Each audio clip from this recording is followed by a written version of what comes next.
Hi, Mark. This is Tanya, Tangling speaking. My student number is 44. I'm a freshman at NCUE. Today, I'm going to read a speech given by Markham Nolan. This speech is called How to Separate Fact and Fiction Online. I've been a journalist now since I was about 17, and it's an interesting industry to be in at the moment because, as you all know, there's a huge amount of upheaval going on in media. And most of you probably know this from the business angle, which is that the business model is pretty screwed. And as my grandfather would say, the profits have all been gobbled up by Google. So it's a really interesting time to be a journalist. But the upheaval that I'm interested in is not on the output side. It's on the input side. It's concerned with how we get information and how we gather the news. And that's changed. Because we've had a huge shift in the balance of power from the news organizations to the audience, and the audience for such a long time was in a position where they didn't have any way of affecting news or making any change. They couldn't really connect, and that's changed irrevocably. My first connection with the news media was in 1984. The BBC had a one-day strike. I wasn't happy. I was angry. I couldn't see my cartoons, so I wrote a letter, and it's a very effective way of ending your hate mail. Love, Markham, age 4. Still works. I'm not sure if I had any impact on the one-day strike, but what I do know is that it took them 3 weeks to get back to me. And that was a round journey. It took that long for anyone to have any impact and get some feedback. And that's changed now because, as journalists, we interact in real time. We're not in a position where the audience is reacting to news. We're reacting to the audience, and we're actually relying on them. They're helping us find the news. They're helping us figure out what is the best angle to take and what is the stuff that they want to hear. So it's a real-time thing.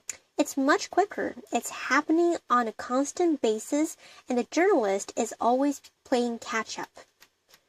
To give an example of how we rely on the audience, on the 5th of September in Costa Rica, an earthquake hit. It was a 7.6 magnitude. It was fairly big, and 60 seconds is the amount of time it took for it to travel 250 kilometers to Managua. So the ground shook in Managua 60 seconds after it hit the epicenter. 30 seconds later, the first message went onto Twitter, and this was someone saying temblor, which means earthquake. So 60 seconds was how long it took for the physical earthquake to travel. 30 seconds later, news of that earthquake had traveled all around the world instantly. Everyone in the world, hypothetically, had the potential to know that an earthquake was happening in Managua. And that happened because this one person had a documentary instinct, which was to post a status update, which is what we all do now. So if something happens, we put our status update, or we post a photo, we post a video, and it all goes up into the cloud in a constant stream. And what that means is just constant, huge volumes of data going up. It's actually staggering. When you look at the numbers, every minute there are 72 more hours of video on YouTube. So that's every second more than an hour of video gets uploaded. And in photos, Instagram, 58 photos are uploaded to Instagram a second. More than 3,500 photos go up onto Facebook. So by the time I'm finished talking here, there'll be 864 more hours of video on YouTube than there were when I started. And 2.5 million more photos on Facebook and Instagram than when I started. So it's an interesting position to be in as a journalist because we should have access to everything. Any event that happens anywhere in the world, I should be able to know about it pretty much instantaneously as it happens for free. And that goes for every single person in this room. The only problem is, when you have that much information, you have to find the good stuff. And that can be incredibly difficult when you're dealing with those volumes. And nowhere was this brought home more than during Hurricane Sandy. So what you had in Hurricane Sandy was a superstorm, the likes of which we hadn't seen for a long time, hitting the iPhone capital of the universe. Laughter.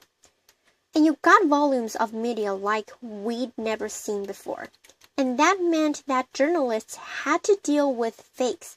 So we had to deal with old photos that were being reposted. We had to deal with composite images that were merging photos from previous storms. We had to deal with images from films like The Day After Tomorrow. Laughter. And we had to deal with images that were so realistic it was nearly difficult to tell if they were real at all. Laughter. But joking aside, there were images like this one from Instagram which was subjected to a grilling by journalists. They weren't really sure. It was filtered in Instagram. The lighting was questioned. Everything was questioned about it. And it turned out to be true. It was from Avenue C in downtown Manhattan, which was flooded. And the reason that they could tell that it was real was because they could get to the stores, and in this case, these guys were New York food bloggers. They were well respected. They were known. So this one wasn't a debunk. It was actually something that they could prove, and that was the job of the journalist. It was filtering all the stuff. And you were, instead of going and finding the information and bringing it back to the reader, you were holding back the stuff that was potentially damaging. And finding the source becomes more and more important. Finding the good source, and Twitter is where most journalists now go. It's like the de facto real-time news wire, if you know how to use it, because there is so much on Twitter. And a good example of how useful it can be, but also how difficult, was the Egyptian Revolution in 2011. As a non-Arabic speaker, as someone who was looking from the outside from Dublin, Twitter lists and lists of good sources, people we could establish were credible, were really important. And how do you build a list like that from scratch? Well, it can be quite difficult, but you have to know what to look for. This visualization was done by an Italian academic. He's called Andre Panasson, and he basically took the Twitter conversation in Tahrir Square on the day that Hosni Mubarak would eventually resign. And the dots you can see are retweets. So when someone retweets a message, a connection is made between two dots. And the more times that message is retweeted by other people, the more you get to see these nodes, these connections being made. And it's an amazing way of visualizing the conversation. But what you get is hints at who is more interesting and who is worth investigating. And as the conversation grew and grew, it became more and more lively. And eventually you were left with this huge, big, rhythmic pointer of this conversation. You could find the nodes, though, and then you went and you go, right? I've got to investigate these people. These are the ones that are obviously making sense. Let's see who they are. Now, in the deluge of information, this is where the real-time web gets really interesting for a journalist like myself, because we have more tools than ever to do that kind of investigation. And when you start digging into the sources, you can go further and further than you ever could before. Sometimes you come across a piece of content that is so compelling, you want to use it, you're dying to use it, but you're not 100% sure if you can because you're not 100% sure if you can because you don't know if the source is credible. You don't know if it's a scrape. You don't know if it's a re-upload. And you have to do that investigative work. And this video, which I'm going to let run through, was one we discovered a couple of weeks ago. Video: getting real windy in just a second. Rain and wind sounds. Explosion. Oh shit! Markham Nolan. Okay, so now if you're a news producer, this is something you'd love to run with. Because obviously, this is gold, you know. This is a fantastic reaction from someone, very genuine video that they've shot in their back garden. But how do you find if this person, if it's true, if it's fake, or if it's something that's old and that's been reposted? So we set about going to work on this video, and the only thing that we had to go on was the username on the YouTube account. There was only one video posted to that account, and the username was Rita Krill. And we didn't know if Rita existed or if it was a fake name, but we started looking, and we used free internet tools to do so. The first one was called Spokeo, which allowed us to look for Rita Krills. So we looked all over the US. We found them in New York. We found them in Pennsylvania, Nevada, and Florida. So we went and we looked for a second free internet tool called Wolfram Alpha. And we checked the weather reports for the day in which this video had been uploaded. And when we went through all those various cities, we found that in Florida, there were thunderstorms and rain on the day.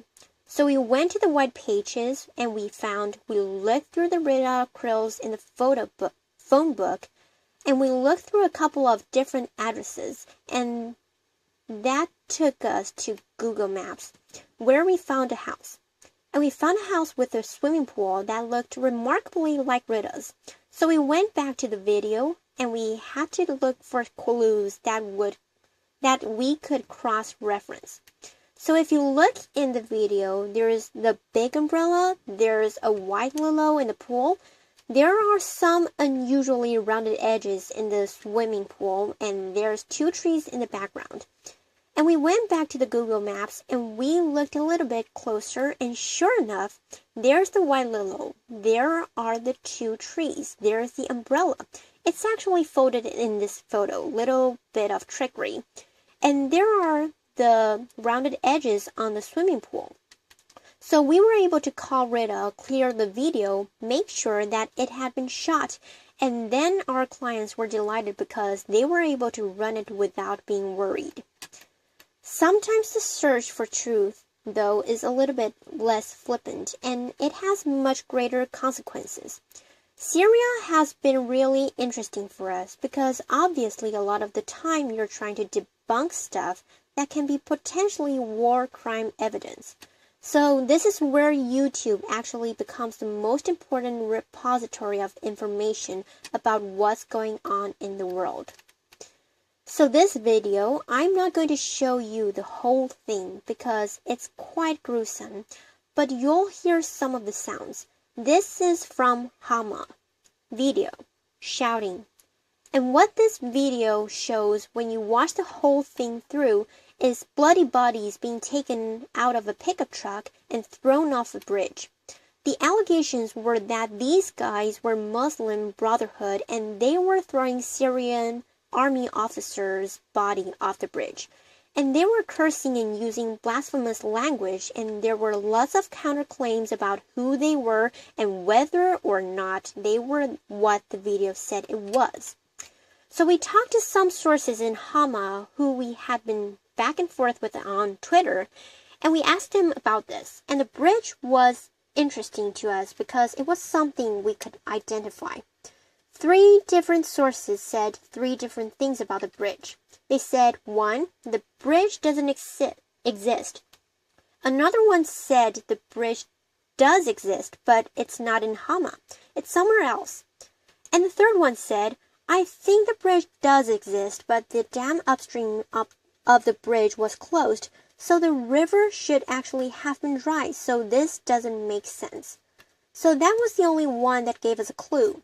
We looked through the video for other clues. We saw the distinctive railings which we could use.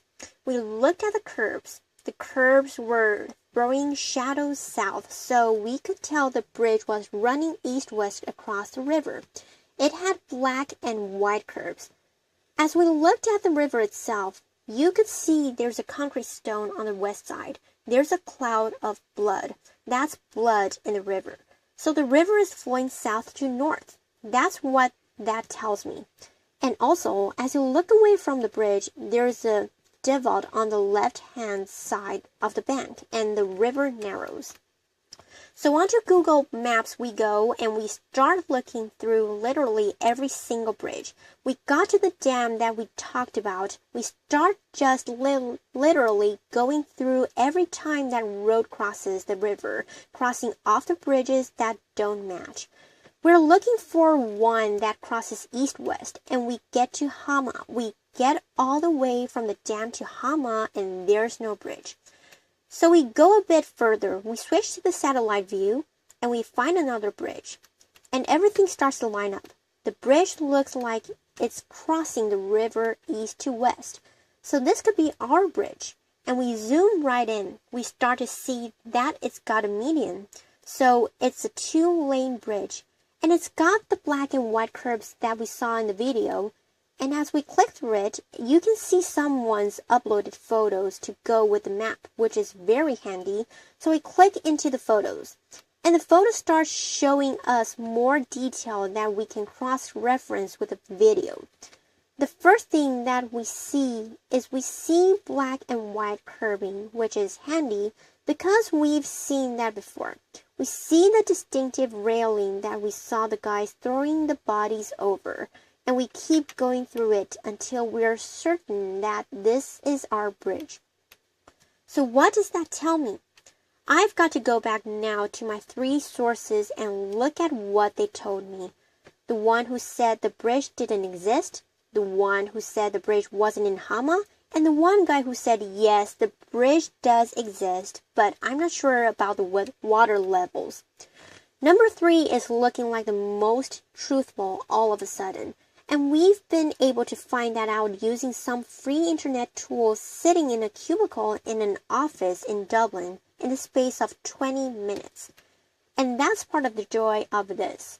Although the web is running like a torrent, there's so much information there that it's incredibly hard to sift and getting harder every day. If you use them intelligently, you can find out incredible information. Given a couple of clues, I could probably find out a lot of things about most of you in the audience that you might not like me find out. But what it tells me is that at a time when there's a greater abundance of information than there ever has been. It's harder to filter. We have greater tools.